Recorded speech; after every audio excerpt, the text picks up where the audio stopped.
Aujourd'hui, c'est mon jour de repos. Donc pour ce jour un peu spécial, j'ai tout un petit rituel. Je vais vous expliquer ça maintenant. Mais avant, vraiment, je tenais à remercier chacun d'entre vous déjà pour avoir cliqué sur cette vidéo et aussi pour vous être abonné à la chaîne. Et on est maintenant plusieurs centaines. C'est vraiment magique tout ce qui est en train de se passer. Tout va vraiment très vite. Donc vraiment, merci.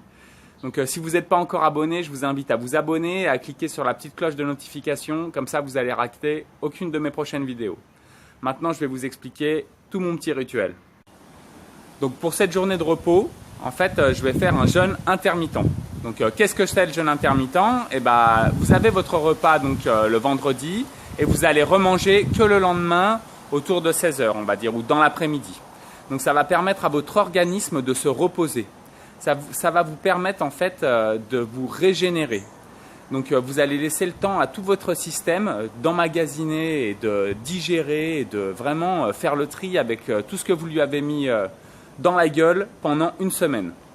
Parce que faut pas se mentir, si on s'entraîne vraiment dur, on va être obligé de manger 5-6 fois par jour. Et ça, l'organisme, à un moment ou à un autre, va y avoir un problème, quoi. Donc c'est bien d'avoir une journée par semaine ou une journée toutes les 2 semaines où vous allez vraiment laisser le temps à votre système de digérer et vraiment de faire le tri avec tout ça.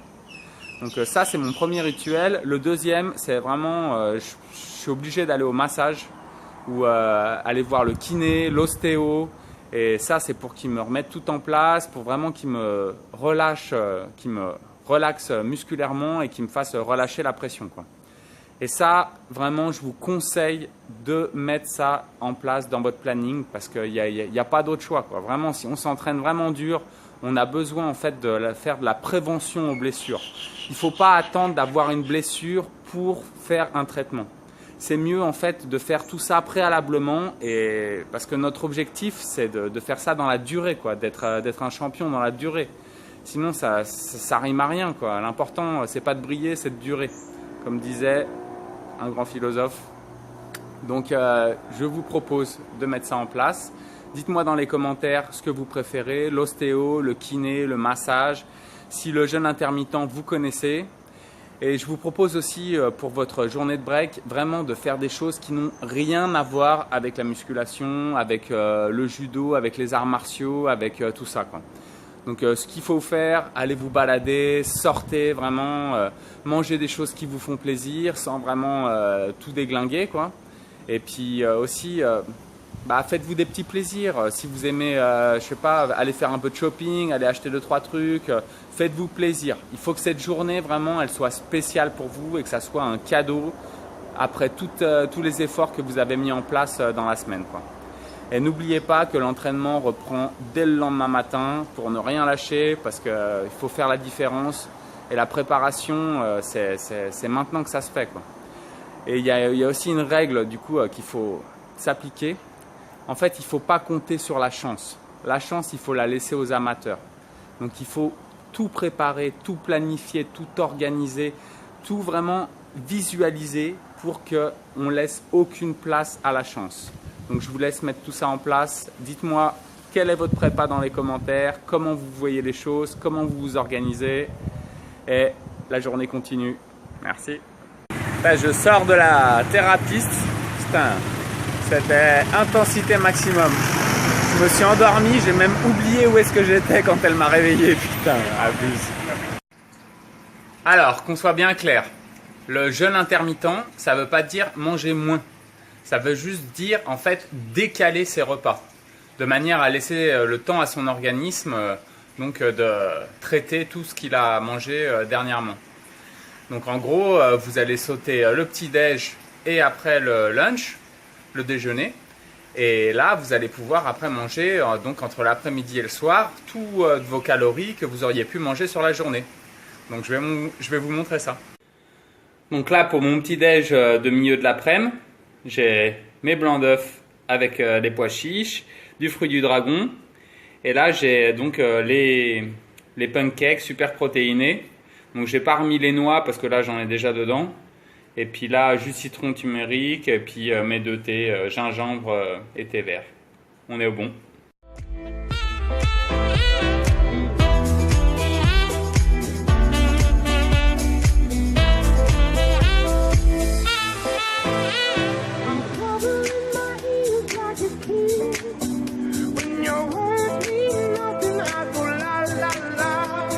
I'm turning up the volume when you speak. If my heart can't stop it, I'll find a way to block it. I go la la la la la la la la la la la la la la la la. I go la la la la la la la la.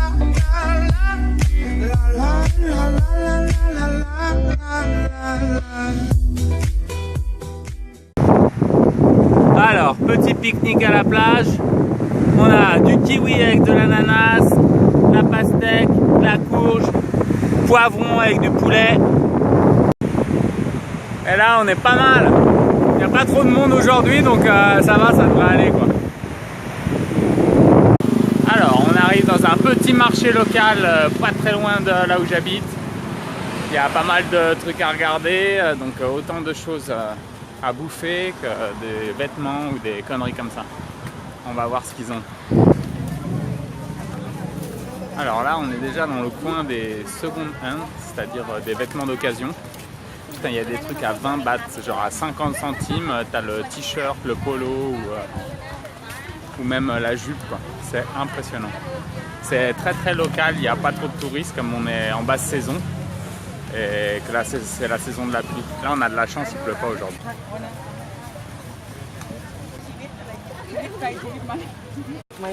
Alors il faut savoir que les Thaïlandais sont assez coquets. Ils adorent changer de fringues souvent et ils sont quand même assez à la mode. Ils adorent les paillettes aussi, tout ce qui est flashy pour les jeunes, c'est vraiment dingue. On les voit souvent, le truc c'est que ça vaut tellement rien, même pour eux, hein. Franchement ça coûte pas grand chose. Donc ça reste quand même assez fashion style. Il y a aussi énormément de crèmes blanchissantes pour la peau. Alors ça c'est vraiment des trucs super nocifs mais ils adorent quoi. C'est vraiment comme tous les Asiates, hein, ils adorent avoir vraiment la peau très très claire. Parce que pour eux la peau claire c'est les gens qui ne travaillent pas dans les champs. Donc c'est plutôt les riches quoi. Alors que pour nous les occidentaux, les européens, en gros si tu as la peau claire c'est que tu peux pas te payer des vacances quoi. Petite musique traditionnelle, très très sympathique. Je viens juste aussi de vous montrer les tickets de loto. Ils adorent la loterie, il y a une loterie locale donc, où ils peuvent gagner quelques milliers d'euros, c'est pas mal pour eux. Mais le truc c'est que les jeux d'argent sont normalement interdits, tout ce qui est mise et tout ça c'est interdit. Mais la loterie ça reste autorisé quoi. Alors ça reste un de nos desserts préférés. En fait, c'est du riz qui est cuit dans une feuille un peu de cocotier ou un truc comme ça, avec un petit peu de coconut, donc mélangé avec le riz, et ça donne un goût super caramélisé. C'est vraiment délicieux. Ils adorent aussi, hein, toujours la friture. Donc je vous fais la dégustation en live du riz coconut.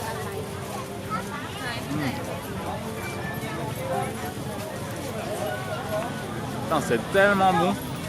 En fait ça je prends ça sur mon vélo. Quand je vais faire des longues courses, je les attache au cadre avec un petit bout de scotch. Et je me prends ça toutes les demi-heures. C'est vraiment vraiment bon et super énergisant quoi.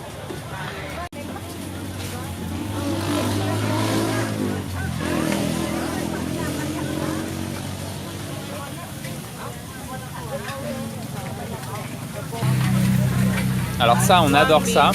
C'est des riz soufflés avec un petit peu de caramel par-dessus et c'est vraiment, vraiment délicieux. Hop. Petite dégustation du riz soufflé au caramel. C'est comme des céréales pour les gamins, quoi. C'est vraiment super bon. Alors là, en fait, ils font de la glace et ils le foutent dans le pain. Ça fait une sorte de sandwich.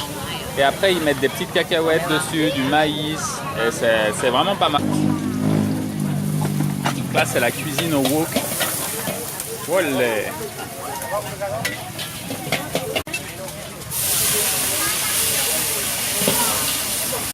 Petite animation du moine en train de pêcher la crevette. Ça, c'est la soupe à la pâte de poulet. Pour la petite histoire, la première fois que j'arrive au Mexique, et à l'époque c'était donc la famille de ma petite amie.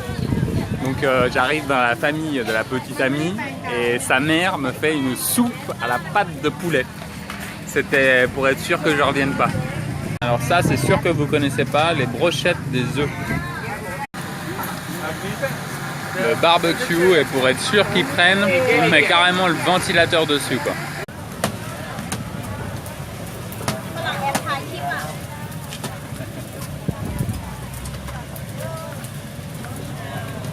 Ça, c'est les crêpes locales. Ils te mettent ça avec un petit peu de banane, une sorte de petite crème par-dessus. Une crème un peu caramélisée. Et c'est pas mal. Bon, par contre, ils la font tremper vraiment dans l'huile, quoi. Et bon, bah là, c'est maxi plus, quoi.